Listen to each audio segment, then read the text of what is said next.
Hello, my name is Deacon Edgar White, member of the Church at Bethel's Family, and just wanted to take a few minutes today to talk about man training.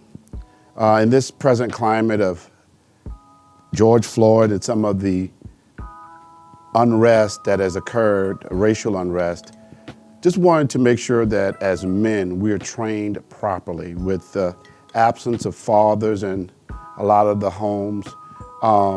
Some of our young men are really falling by the wayside, whether it be through education, through just knowledge and discipline. And men as a whole are really at the cornerstone of our families. And many of them are absent. In my own experience, my father left my home when I was 2 years old. And so a part of this man training involves my own personal knowledge and things that I've read and learned over the years.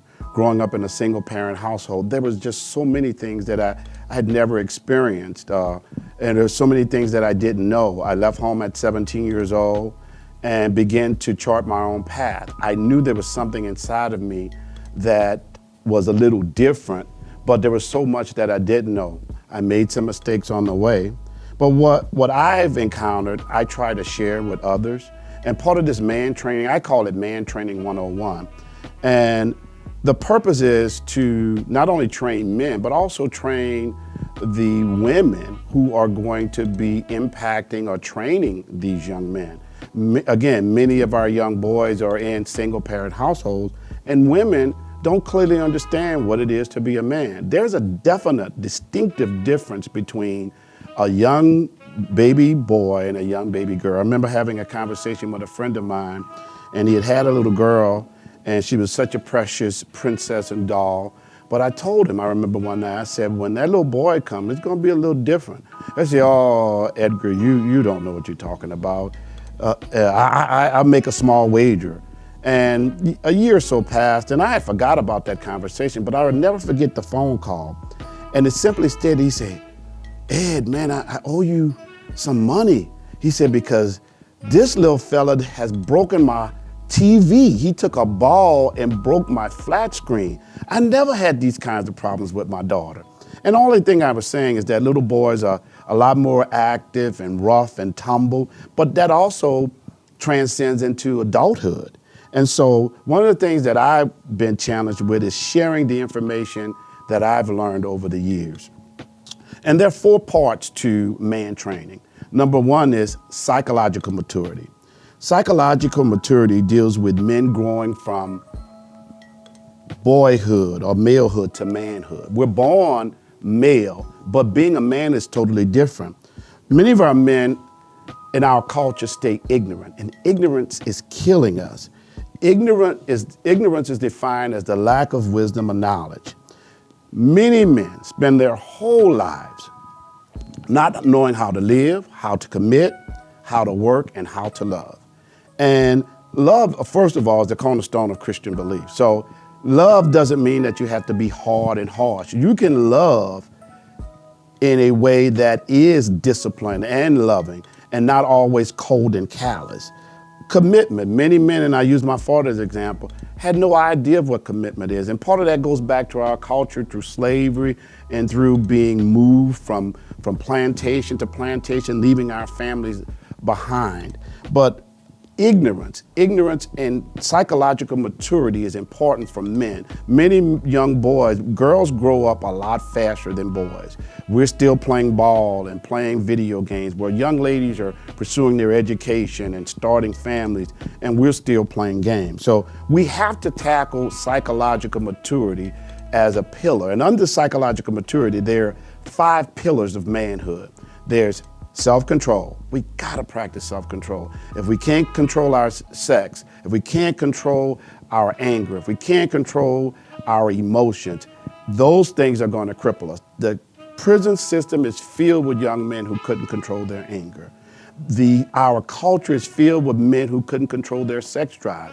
They try to impregnate or have sex with every young lady that they see, not knowing that it is emotional when you go into those areas. So it's important that we understand that self-control is a cornerstone or a pillar of psychological maturity. When we grow up, we realize the value of women and not looking at them from a physical perspective, not from a physical, but from a spiritual and emotional perspective. Then we learn how to treat them. Also under those pillars are self-confidence. Men have to have a level of self-confidence. If you don't believe you can do it, it's very difficult for you to get it done. Another pillar is stability. Stable mind, stable thinking, stable thoughts. Those are important features of a man. The other one is assertive. If a man is not assertive, he's not going to get it done. Now, assertive doesn't mean aggressive. It just means that I have to get up and go get it. And that, last but not least, under psychological maturity, is independence. I tell young men all the time, you have to get your own. Even if it's a one-bedroom cracker box, it's yours. What normally happens is we think we're macking, so we want to be, we have a girlfriend here and a girlfriend there, but our name is not on any lease. So I tell brothers all the time, you're one argument away from getting put out, and you will get put out. So psychological maturity, again, deals with the 5 pillars. And then outside of that, out of those 4 pieces, you have spiritual maturity. Spiritual maturity and psychological maturity go together. But as you grow and mature as a young man, then you begin to understand spiritual things. Again, ignorance comes in under spiritual things, because under the spiritual umbrella, we have challenges. Some of those challenges, of course, are ignorance. We don't understand purpose. We don't understand why God created us, so we just do us. Outside of that, you have the flesh, which is a challenge to spiritual maturity. If you're always pleasing your flesh, then you're not thinking from a spiritual perspective. Apathy. Apathy means, I can get by. You know, a lot of times we start out in our Christian walk and we're strong and we don't miss church. But apathy means, hey, I ain't gonna go this week, I'll go next week. Then the next week comes. We begin to kind of moonwalk out of our spiritual commitment. The next thing is fear. Remember, fear is not of God, and fear challenges us spiritually, because sometimes God gives us things to do, but because we are fearful, we don't follow through. And last but not least, under spiritual maturity is peer pressure. Peer pressure challenges us, even though we know right from wrong and where we should be going from a spiritual perspective, but because we're following others, sometimes we don't line up and do the things that we need to do. Third piece of these 4 points is relationships. Relationships are important, whether it be with the family or with a mate. They're crucial. And we use Samson as a backdrop of how some men are in relationships and they are in unhealthy relationships. That is important.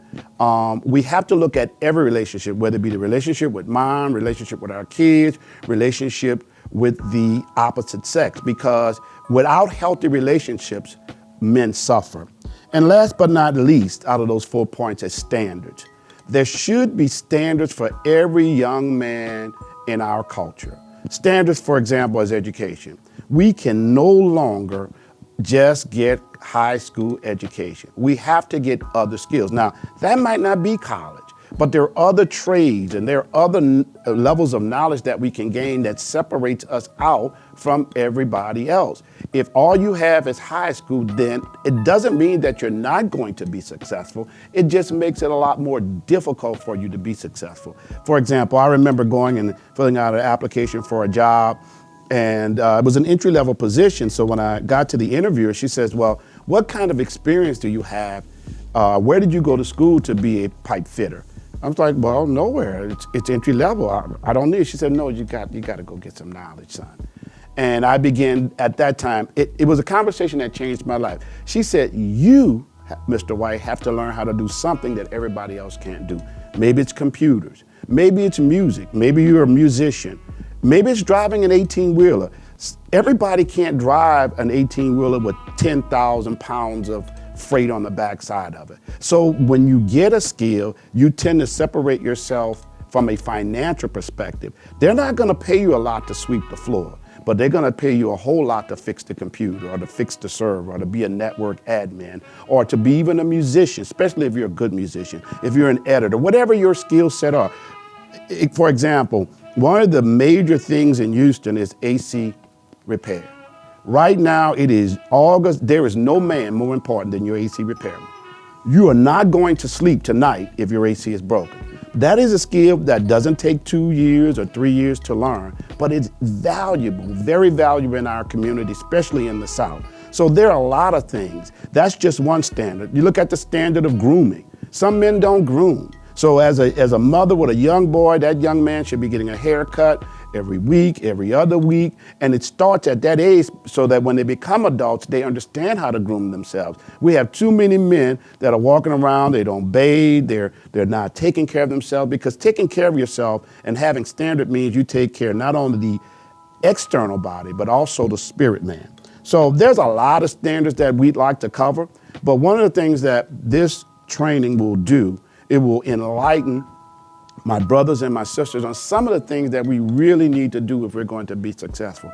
We cannot blame anyone else for our troubles unless we're doing everything that we can for ourselves. And we have to start with the men. We are the leaders, and we have to understand that we have a voice and that we're important to this society and that we gotta act like it. We gotta grow up, and psychological maturity is at the cornerstone of growing up. Thank you.